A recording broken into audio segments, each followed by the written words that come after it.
Diteni sapa? Oh Mas Yar. Iya. Oh Mas Tiar. Sik jajal madhep rene, Nduk. Gimana? Iya, Pak. Hih. Ih, aku Oh, duet, bisa loh ya.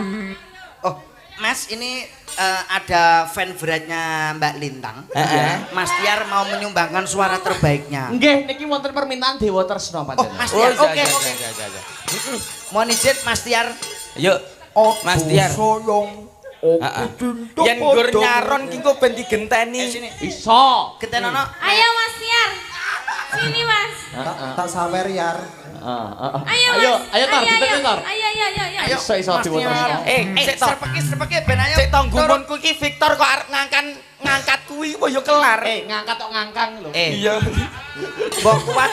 Mas yo ora kuat sing penting kan niate wis gelem. Ayo, Mas Iya, iya. Tiar. Apa mau tak paranin? Lah. Oke. Paranono. Ayo.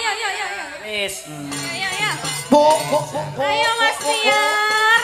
Masya Allah. Awo. Ayo Mas Tiar. Mas Tiar. Ayo.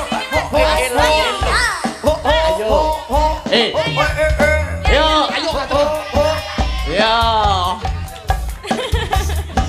Ayo Mas Tiar.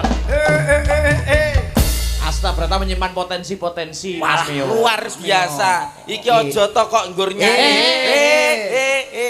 Nyuwun sewu Mas Tiar. Biasane dapuk mudin barang ya. Mas Tiar wis duwe bojo dereng Mas? Sampun. Oke. Nah, iki tak tekoki. Mas Tiar karo bojone karo Mbak Lintang Kairo ayu ndi, Mas?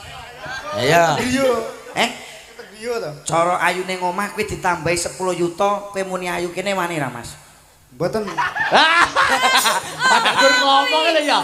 Pada gur ngomong nek aku gelem. Ayo. Ditambahi piro, Mas? 10 yuta. Lah kok ora gelem nyapa lho ki? Resikone Resikone apa ora nyemplung neraka kok. Resikone. Resikone. Wah, tiba yo ngene iki lho Mas, jenenge tresno tulus yo kaya ngene iki, Mas. Piye to Mas? Tulus apa wong asline wedi. Dibukane catetane Dewa Tresna. Oh, terus. Penggemar Mbak Lintang Kairo ya, Mas ya? Coba mic-nya dipegang enggak apa-apa. Dipegang, dipakai. Jajal kene. Cek. Cek. Sekelono jajal tangane Iya, Mbak cedak, Lintang. cedak. Sik apa-apa. Lah Lintang, tangane Mbak Lintang lah. Gimana? Hari ini kita kok kapal baju ya Mas? Ya kok kopel ya sarimbitan ya kene Madepe rono lho, madepe. Ini kita kapal baju. Masya Allah. Iso turu ngarep omah iki kok. Dibuka. Apa arep mbok gandrung sik ora apa-apa iki? Ora Dewa Tresna ki lho, Dewa Tresna. Dewa Tresna? Heeh. Bisa. Tak setel kok kene. Kok ya iso nyanyi to. Anu sesone nek arep manjak nabuh ki wedahan sithik-sithik ngono ya. Mas Dunya sampean apa? aja nyek to Mas. Malah ngene original. Ori no. Yuk Dewa Tresna. Oke. Bersama Mas Tiar fit Dek Lintang Kairo. Wah, jajal kayak ngapa? Yuk. Kairo. Enggak, wilujeng dalu. Selamat malam Mas Akbar. Iya, alhamdulillah kita bertemu kembali. Alhamdulillah. Angger Dek Lintang Kairo iso bergabung karo Sanggar Seni Astabrata kaya bengi iki. Nggih. Anggotaku Astabrata ya ana sing seneng, Mbak. Pripun? Semangat. Ana sing semangat. Monggo. Sinten to Mas? Lho ya ana ning kamu wis duwe bojo. Yo. Sak kere. Wis duwe bojo terus angger sampeyan dadi ikut memeriahkan ana ing Astabrata ngono iki difoto, didadekke status semangat Dik Lintang dadi semangate kanca-kanca Astabrata. Alhamdulillah. Dadi semangat. Derek remen Mas. Iya. Biasane wonge terus didumuk ngono terus Ya Allah, Mas. dingkluk. Jangan malu-malu dong Mas. Alah ya. Dik Lintang Injih. njurung donga napa kangge warga masyarakat ingkang lenggah ning dusun Kaliula yang malam ini menyelenggarakan acara bersih dusun dan kemerdekaan RI. Ayo. Nggih, semoga sedaya warga masyarakat Kaliula. pinaringan kesehatan, Amin. kabagas kewarasan, Amin. Pinarikan rezeki ingkang barokah, masyarakatnya tambah guyub rukun solid sedayanipun pokoknya Mas. Terus doakan apa kanggo Astabrata semoga tambah apa? Semoga tambah lancar, tanggapannya lancar terus. Mas Disemangati Akbar dong juga. Dek Lintang. Semangat Astabrata. Suka.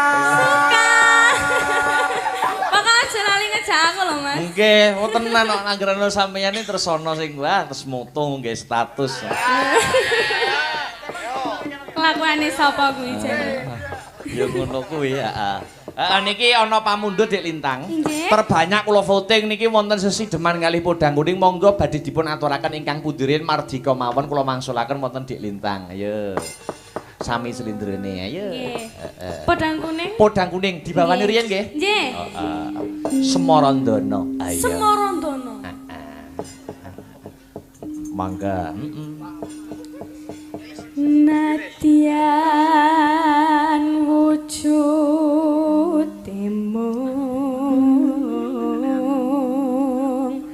peksi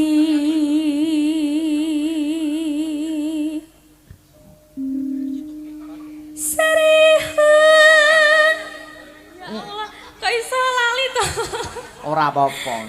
Ora masalah wong padha. marai sami lho Mas Marai ya malah nggih. jumbo ya Nggih, ngaten niku disemangati Mas Tiar. ya Allah Masalah. Ren nggih Mas Iya, agawe. Ya. bajunya ucul ini bajunya Oh, iya. Ora apa-apa.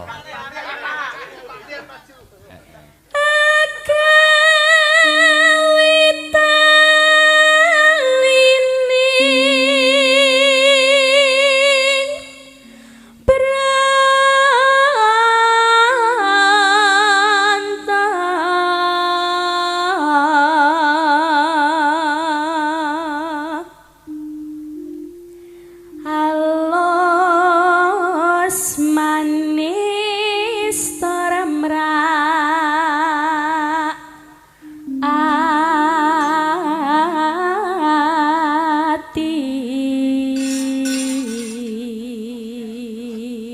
Sampeyan sakniki kelas pinten Dik Lintang? kelas 1 SMA Mas Nggih. nggih Wong kelas 1 SMA niku ibarate lagi masa-masa pertumbuhan. pertumbuhan Nggih, lagi tumbuh-tumbuhe. tumbuh tambah dewasa apane wi Mas Umure.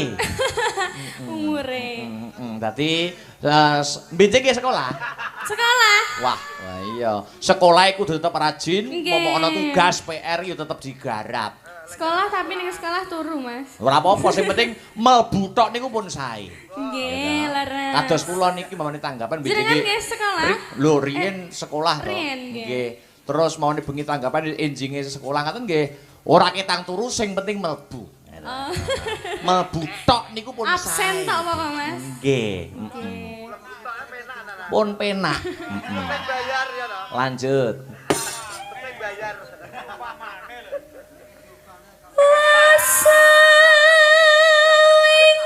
Wasalingkan kula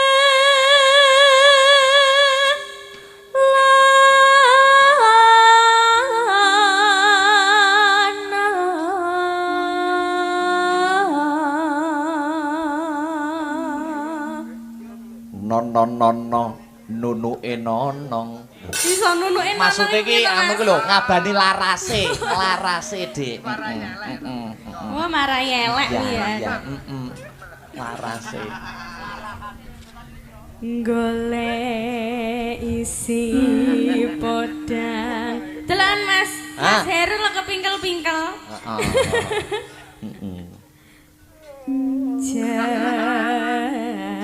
Jenar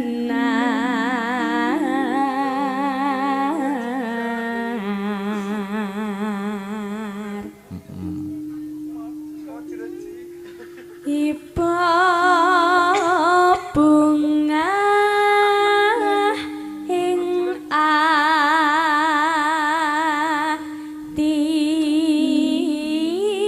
atiku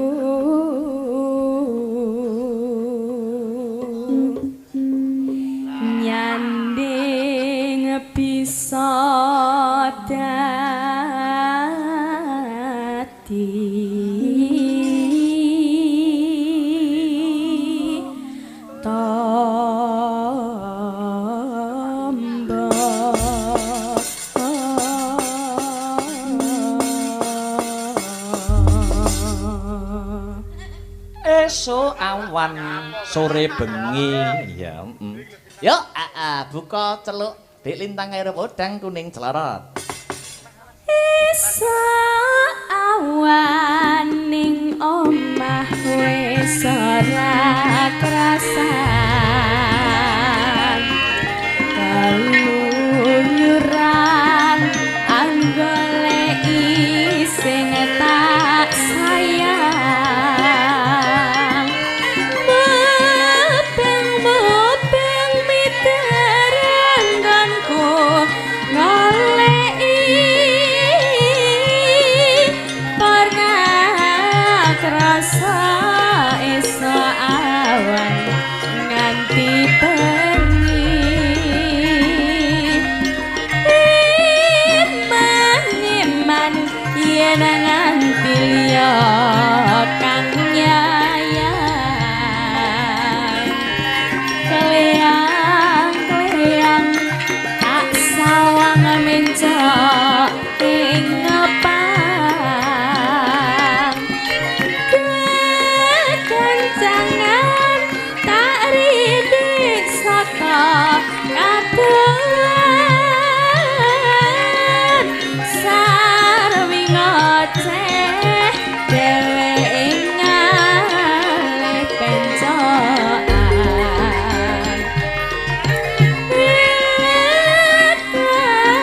Tak suwan mbak ajeng ice podang kuning agawe pikir kuning seleret tirang tak sawang katon manise. Iba bunga yen katon nyanding sirane. Ora bakal atiku keki wong liyan yen si podang andutut ati kepranan.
Andut ati kepranan.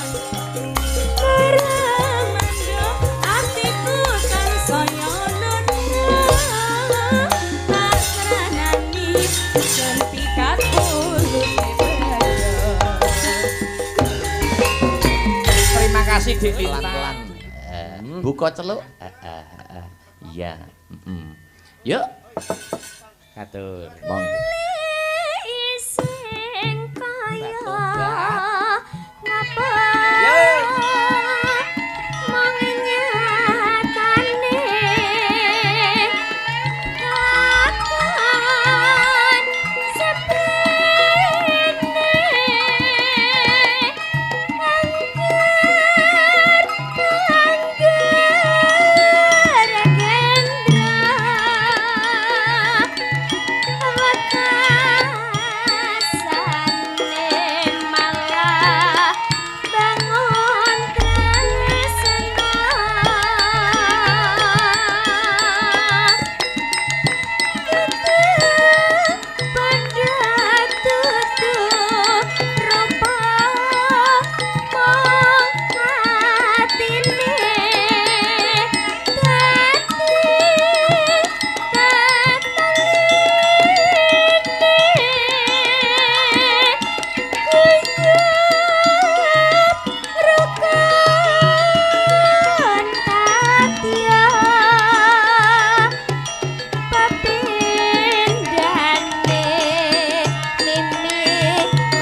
Katur para sutresna budaya ingkang tasih memantau lumantar channel YouTube Astabrata Media.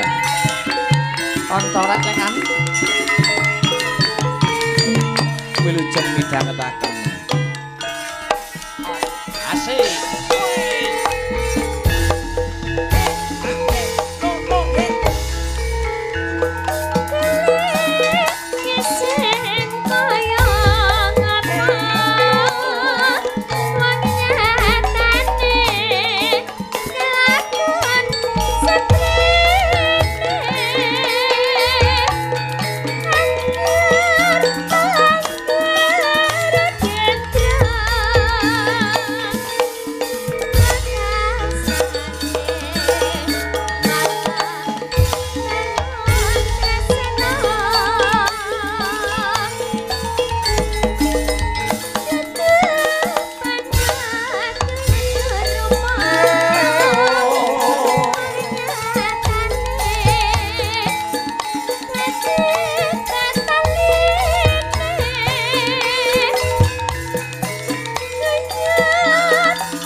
Oke. Para pandemen Astabrata Dipayungke Mas Arya. Oke.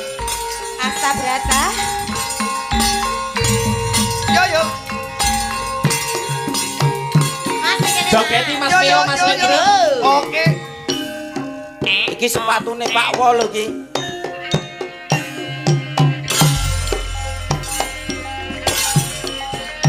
Sampun Pak Wo.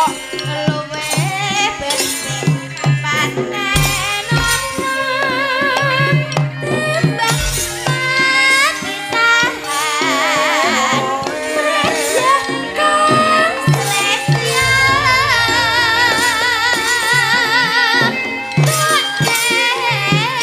wangi samudana marang kula warga karbolan praputra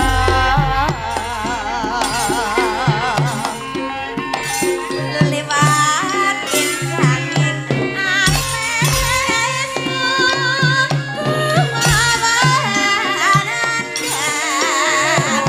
rasane nyasiku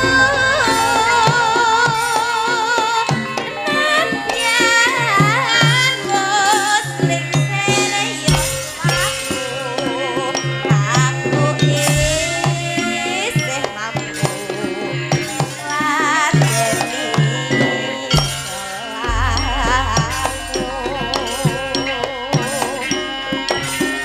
mongko kowe gocasina senadyan gocah guna kejaba ngrimu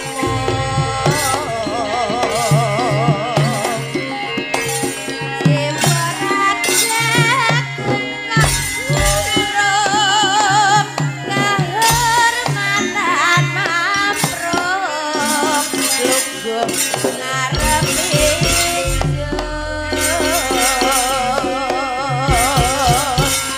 urip ana putra gede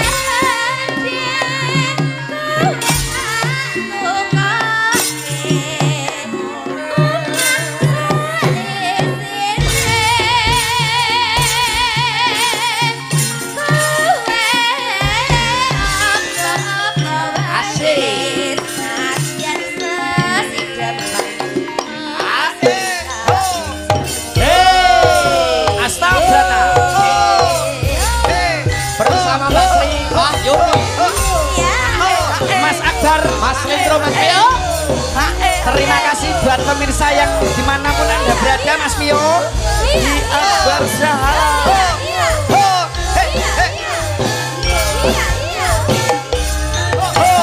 Astabrata.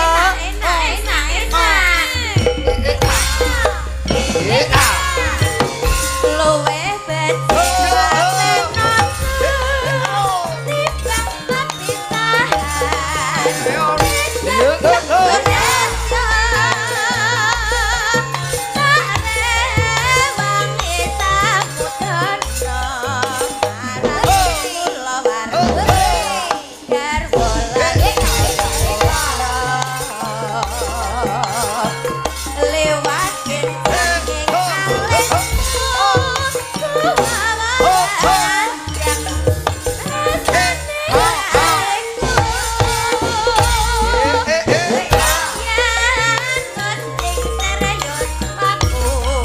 panen timbang mati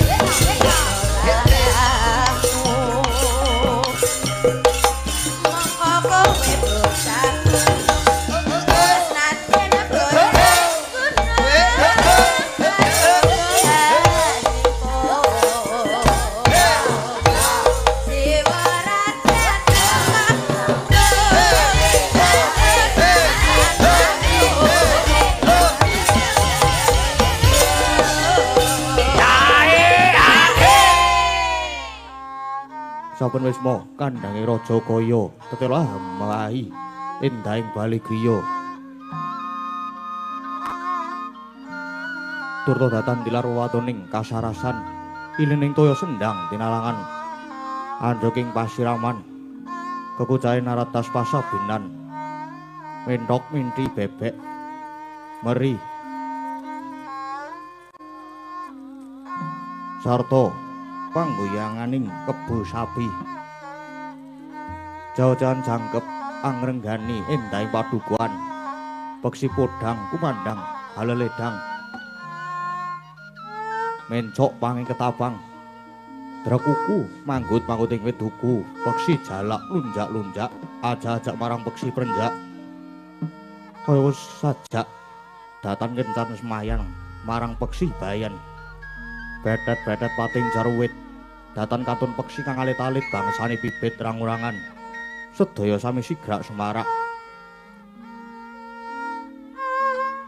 ing madyaning padukuhan wonten ing wisma adapur limasan sirap sepuh kang wis sirep singep kayu sengon wis saumur gebyog gedhek linabur gamping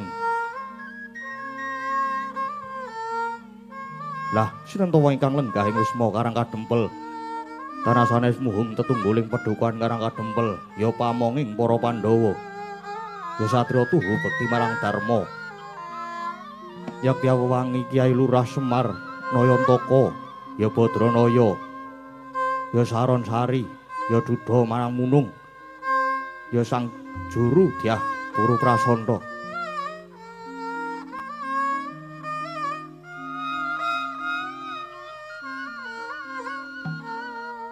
ya Sang Janggan Semara Santa wong boga sampir boga jati ya Sang Ismaya Semar tegese wis datan kasamaran salirning kahanang ingkang gumelar lan ingkang durung gumelar Nayantaka Naya Ulat Antaka Pati yen pinuju peteng atine ulate Semar kaya wong mati Badranaya Badra Lemburan Naya Ulat yen pinuju karenan penggalihe ulate Semar ayah ulan dadari Saron Sari tegese sakbari polahe tansah nang semage ora saru malah sari Dudha marang Munung wujude Kyai Semar tansah ngewake yen diarani lanang mongko kopek yen wadon kok rerawisan Juru Dyah Kunto Prasanta tegese pamonging para satriya ingkang anggayuh kautaman Janggan Semara Santa dadi guruning saben wong kang gegulang topo brata sabar lila legawa Ismaya tegese minangka pepenget dumadining Ismaya do ing nguni saking ismuning cahya weninging gesang Kyai Lurah Semar nindakake darmaning pamung awit dasar wibawa sentosa wicaksana lan prasaja pramila datanama mokal lamun Kyai Semar senadyan amung drajating aceplik nanging menang sinebat Sang Pamong Agung sinuyudan dening para kawula turta cinaket dening Sri Naranata persasat dewa pengawak menungsa kang umur dewa inggih sinebat pusaka bisa kandha jimat kang bisa ngucap sakti sinten ingkang cecaketan kalian Kyai Semar kinudrat kang lali dadi eling kang luput dadi bener nalika semana nuju risa juga ing mancinjang tabuh sadosa Kyai Semar kepareng lenggahing griya ngajeng longok-longok kaya tenggok lenggah ing bangku panjang ketinggal delek-delek datan mubah datan musik panyayah tugu Junukarta dadak sakala kageting galih dupi nampi rawuhipun Piyai Gung nggih nalendra ing ngamarta Prabu Puntadewa ya Prabu Darma Kusuma ingkang sesarengan kalian nata ing Darawati Prabu Sri Bathara Kresna ugi datan kantun satriya ing Jodipati miwah satriya ing Madukara nenggih Raden Arya Kurdara miwah Raden Harjuna ya Raden Janaka pramila daya-daya acarani dadi mangkono pangudas maraning Indriya kang dereng kababaring lesan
Sritinon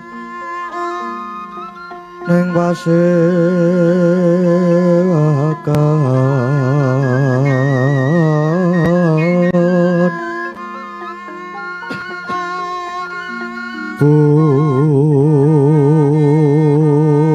busana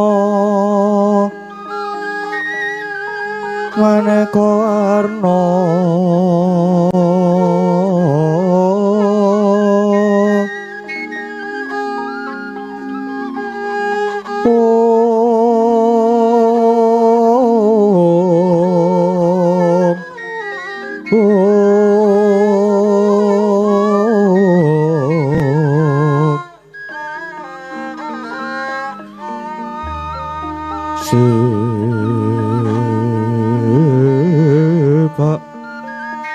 Puspiteng udana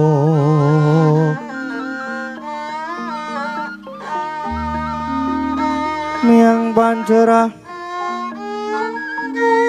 sarwarukma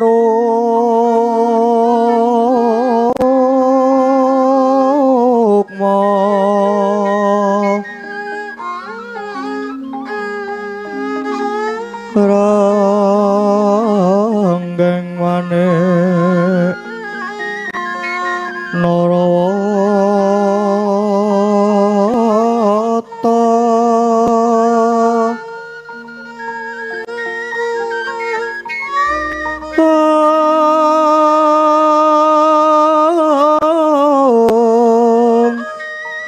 ana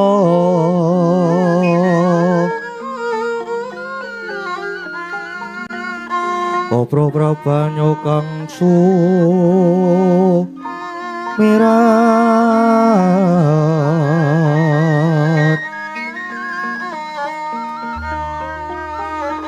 kenyaring deca kaliwaran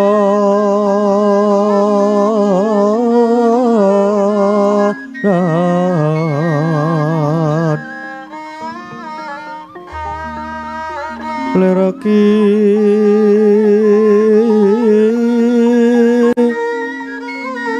lati siring dadit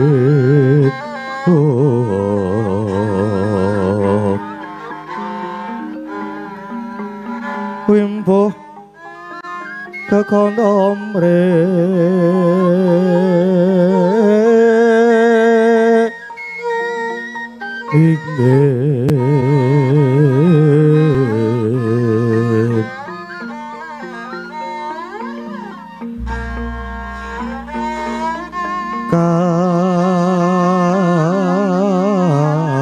katiuping sang mirana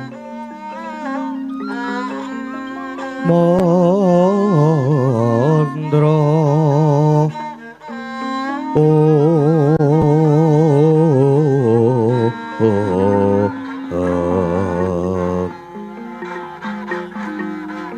sabaran mangambar kongas ngepeki madyaning pasewakan tandiyo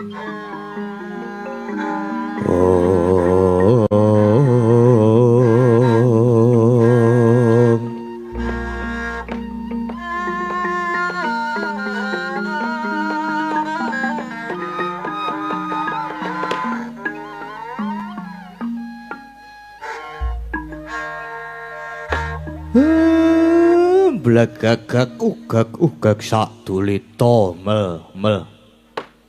Mulane kok prenjake padha nganter. Jagone padha tarung jebul. Karang kadempel kerawan para priyayigung, para her-her. Sinuwun ngamarta saksampunipun lenggah kanthi prayogi. Kula ngaturaken pambagya panakrami sami wilujeng sinuwun. Iya Kakang Semar. Mundi pangestune Kakang Nayantaka praptakana ing Karang Kadempel lulus Raharja. Ora ana alangan sawiji apa. Mung wae salam taklimku katur Kakang Semar. Inggih. Syukur yen sami manggih wilujeng lan ngendika ngaturke salam taklim kula tampi nanging dawah sami-sami. Sinuwun Ndarawati. Sami wilujeng to sinuwun. Maksudmu jagat madya luwih. Ya, pangestune Kakang Semar manggih Basuki Prapta ning Karang Kadempel kene Kakang Semar. Nggih, syukur. Dipun prayogaken sinuwun. Ya, wis kaya ora kurang prayoga Kakang Semar. Semanten ugi Ndara Werkudara saha Ndara Janaka dipun skecahaken anggenipun pinarak lenggah nggih, Den. Wah, yo. Wis ora kurang kepenak. Iya Kakang Semar. Inggih. Sinuwun. Persasat Karang Kadempel kados dene kejugrakan Wukir Sari kalebaning samudra madu inggih awit rawuhipun jangan dika sedaya. Nanging keparenga kula lajeng jumadung dawuh wonten wigatos ing karsa ingkang kados pundi dene sami kepareng rawuh wonten ing sudung kula mriki sinuwun. Mongko yen kula waspadaken kok semunipun nembe nandhang pepeteng. Niki wonten napa sinuwun? Prayogi lajeng kababarna Kakang Semar. Aku kepareng matur nanging yen ana luputku sing gedhe pangapuramu ya Kakang Semar. Inggih sinuwun. Punta mangsirnake raos wigih ringa-ringa lan kula aturi radi majeng lenggahipun. Kersanipun kula saged wijang satolata langgen kula nampi pangandika jandika sinuwun. Anjra ingkang puspita rum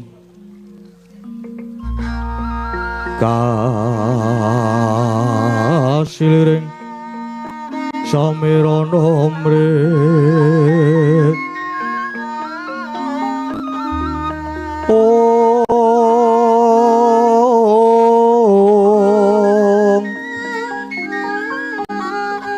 Sekar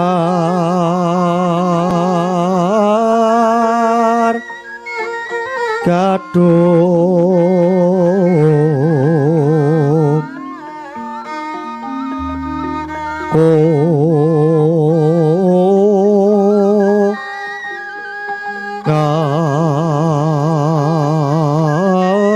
nas gandanyo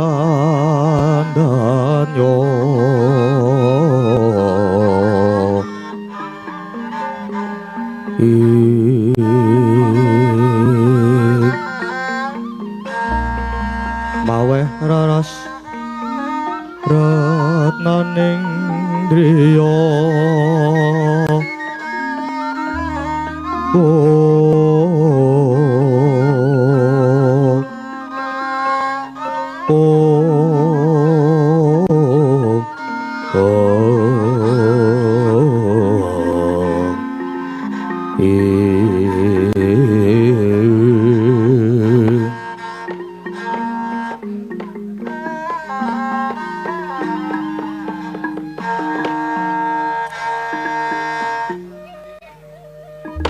Kyai wis kondhang kaloka yen to negara Ngamarta munu bumi ingkang subur, bumi ingkang loh jinawi.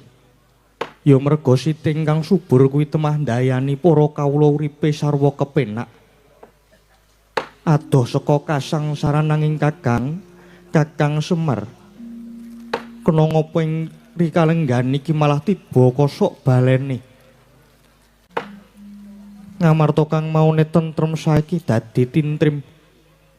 Ngamarta ingkang kondhang nanging saiki malah kebak penandang Kakang Semar. Mongko saperangan gedhe para warga Ngamarta kuwi uripe kanthi srana ulah tetanen. Nggarap bumi nggaru luku nandur pari. Saha palawija lan sak panunggalane. Ingkang dayane bisa murakapi tumrap bebrayan gung. Nanging Kakang kalenggan iki Ngendra Prasta kebak ingreh prihatin lan penantang. Para among tani padha njerit reriyungan merga wis wala-wali gagar wigar nggone padha panen. Kyai Mara Gage paringa dawuh pendha lan kawula ngamarta kuwi sejatine duwe kaluputan apa Kakang Semar. Nggih. Nggih. Pun terwaca anggen kula nampi pangandika paduka. Nanging mangke riyin. Nuwun sewu Pandhawa niku rak nggih wonten sing ngomong to. Inggih menika Sinuwun Dwarawati. Kok mboten nyuwun prisa dhateng Sinuwun Dwarawati? Kok malah lajeng pasrah dhateng kula. Niku napa mboten klintu Sinuwun? Monggo Sinuwun Kresna niku nalendra ingkang titising pamawas. Kakang Semar. Aja kliru ing anarka kaya sing wis-wis. Saktinata Dwarawati kalah pertitis kelawan Kakang Semar. Mula Kresna lan Nyai Puntos kadang banjur lumarep ing karang kadempel iki supaya nyadong dawuh pangandikane Kakang Semar. Uga nyadong pitutur luhur ing pangajap bisa ambabar kanugrahan kang gedhe tumrap para Pandhawa lan migunani kanggo bebrayan agung. Mula Kresna uga nyadong dawuh Kakang Semar. Wah, Semar, aku uga nyadong dawuh, nyadong pangandikamu. Kakang Semar. Mara Gage paring pitutur Kakang Semar. Oh, nggih. Reneng kula dipercaya kula tak matur. Ketang klungsuk-klungsuk kula badhe nderek udu panemu, wur-wur sembur-sembur merga iki. Merga jane niki kula dibaratke kados dene suduk gunting tatu kalih. Krana menapa? Niki critane kula niku rak nggih gadah gegayuhan ajeng bangun desa. Tegese kula ajeng bangun wewengkon lan wewangunan sing wonten desa kula mriki. Lan kula pitados dika sedaya tartem tugi badhe paring pambiyantu lan nyengkuyung. Nang tumrap kula sing luwih wigati napa sing ajeng kula aturke niki mangke pengajap saged kinarya sangu. Supaya urip wonten ing Madyapada niki kebak katentreman katentreman adoh saka memungsuhan lan tansah dicaketke dening sanak ruang mitra kawruh kersane rumaket ledos duluran mat sinamadan daya dinayan bantu biantu margi tumrap kula wong urip ning alam padang niki nek duwe mungsuh siji niku pun kakehan.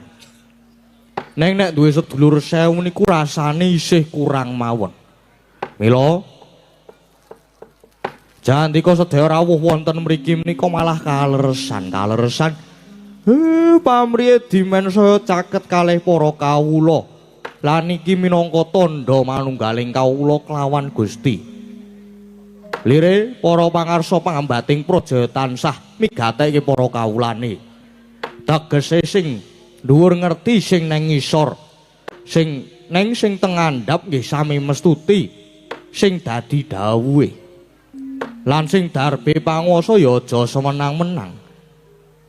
Margi panguwasa niku mboten dingge nguasani, neng panguwasa niku dingge ngayomi. Pun yen antaraning pangarsa lan kawula niku padha manunggal sayek saeka praya, negara bakal dadi kuat sentosa niku Sinuwun. Iya Kakang, kabeh apa sing dadi dawuh Kakang Semar punta sakadang mun tansah mestuti lan yen pancen Kakang bakal mbangun desa mesti wae punta sekadang bakal sabiyantu Kakang Semar. Inggih matur sembah nuwun. Nadyan Kresna uga bakal mbantu Kakang Semar. Inggih nuwun inggih. Lega. Wah, aku ya ngono. Jenengan nggih. Yo. Aja wige-wige yen ana bot krepotane Werkudara uga saguh dadi tambak kanggo tombok. Nggih matur sembah nuwun sanget. Dene paduka sedaya kersa sabiyantu anggen kula badhe mbangun desa, bangun wewengkon. Lah sakniki babakan pengendikan lan pepeteng jandika kala wau. Ngaten nggih sinuwun. Janipun kula menika sampun grahita. Kula sampun krasa yen ngamarta sakniki pun benten kalian ngamarta sing biyen.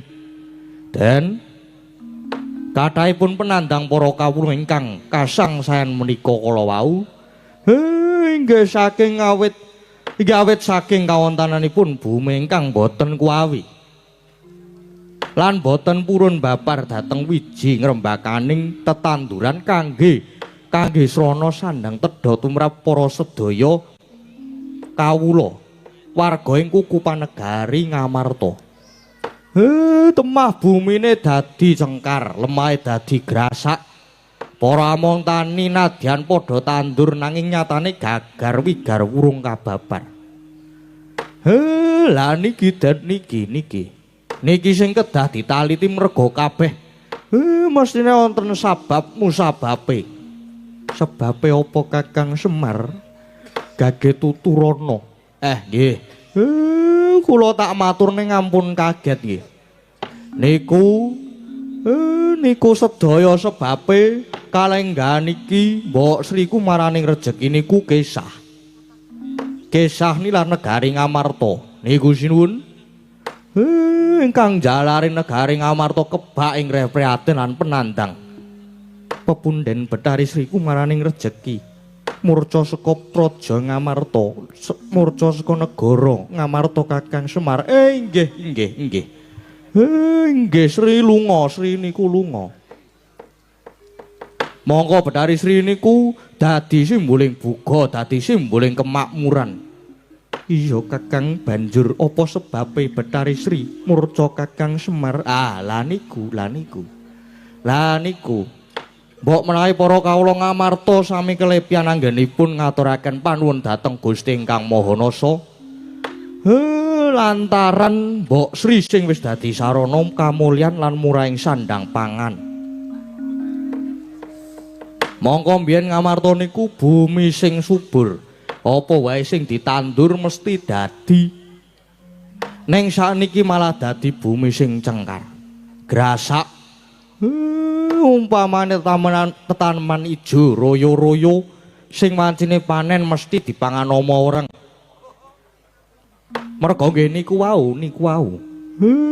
Para kawula kelepian mboten migatosaken dhateng buminipun. Mula ora mokal nek Mbok Sri Kumaraning rejeki lajeng uncat. Ngaten nggih, Den, ngaten. Bumi niku nadyan saben dina persasat didak-idak dening sadenah titah. Nanging bumi niku ugi dados sumber panguripan. Murakawi sagung para titah. Kejaba bumi niki dadi papan panggonan lan ugi saben-saben ditanduri tetanduran ingkang migunani tumraping agesang. Nanging kala mangsane ingkang ngenggoni lan ingkang nandur malah lali Purwaduk Sina. Kelepian nggone padha duwe rasa syukur lan rasa panuwun marang Gusti kang peparing. Nah, mula yen bubar panen niku ora ketang mung pisungsung wujude sedekah bumi. Niku ugi pinangka wujud rasa panuwun. Lan ujupe rasa syukur umpamane yen pakaryaning miyasa mina utawa nelayan ya kudu pisungsung sedekah jaladri. Lan malih